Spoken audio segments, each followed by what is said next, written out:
అంటే ముందు నుంచి చెప్తున్నారు మీరు. ఇది వరకు ఎవరు పోలేదు, ఏ సీఎం పోలేదు ఉస్మానియా యూనివర్సిటీకి అది ఇదని చెప్తున్నారు ఇరవై కదా. ఇరవై సంవత్సరాల ప్రణబ్ నుండి ముఖర్జీ మాత్రమే. 20 ఏళ్ళ ఇది ఇది ప్రణబ్ ముఖర్జీ గారండి. అక్కడ కేసీఆర్ ఇరవై గారండి. ఇరవై సంవత్సరాల వరకు శతాబ్ది నుంచెల్లే.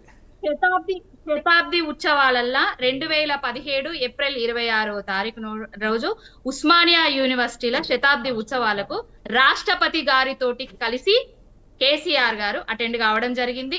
ఆనాడు ఏవైతే శంకుస్థాపనలు చేసిండ్రో ఈనాడు రేవంత్ రెడ్డి పోయి ఆ బిల్డింగ్లకి ఓపెన్ చేయడం జరిగింది.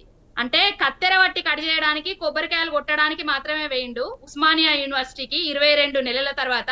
అక్కడేదో 2 లక్షల ఉద్యోగాలు ఇచ్చిపోలేదు, అక్కడేదో జాబ్ క్యాలెండర్ విడుదల చేసిపోలేదు, అక్కడేదో నిరుద్యోగులకు నిరుద్యోగ భృతి ఇచ్చి పోలేదండి. ఇంకొకటి, మొత్తం ఎమర్జెన్సీ కాలాన్ని తలపించే